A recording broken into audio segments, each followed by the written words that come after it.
If you've ever wondered, when's the best time to tell your fans about an awful trade you've just made? Well, it turns out 10 minutes before Game 7 of the Stanley Cup Finals is not too bad. Like, seriously, I almost forgot about it in the afterglow of Bobby Lou, Paul Maurice, and the boys lifting the cup, but the Bruins finally traded Linus Ullmark to the Ottawa Senators, and in my opinion, the return is absolutely brutal. So, the Senators acquire Ullmark, 1 year left for $5 million. We'll come back to this, though, for a package of Jonas Korpisalo, 25% retained. Mark Kastelik, I think, I'm honestly not familiar with him, 0% retained, and the 25th overall pick in the draft. And before we get into the Korpisalo of it all, getting the 25th pick back is hilarious because it's their own pick. It's the pick they traded at last season's trade deadline to the Detroit Tirebirds for Tyler Bertuzzi. Then the Red Wings would sling the pick back to the Senators at the beginning of the season in the DeBrincat deal. And now the pick comes home back to Boston,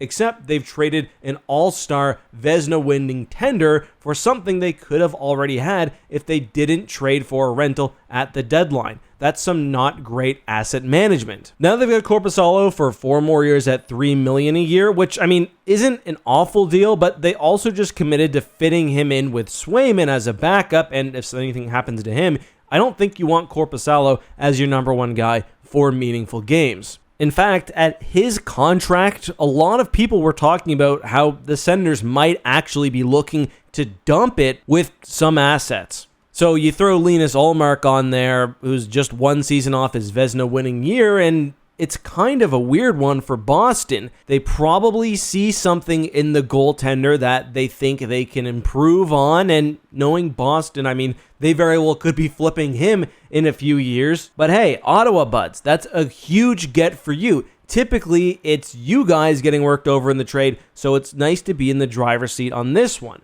But all good things may come to an end quickly. As Elliot Friedman mentioned during the first intermission of Game 7, Ullmark only has 1 year left on his $5 million deal, and he doesn't want to sign an extension until after this year. So while it's clear win, at least for this season on paper, if Ullmark walks in free agency next year, then it's a bit of a tough look for the Sens, which, I mean, would be typical for the Sens again, but hey, I'm cheering for you. And for this coming season, I mean, that's a massive improvement to their team. Also, for what it's worth, in other Bruins goaltending news, Brandon Bussi is back on a 2-way 1 year. He's been great in the AHL, but still hasn't gotten his first NHL start. I do have a strange feeling we'll be seeing him next year. But what do you think of the trade? Do you think it's a move that pushes the Senators to the playoffs? They had 78 points last season. Washington made in with 91 points.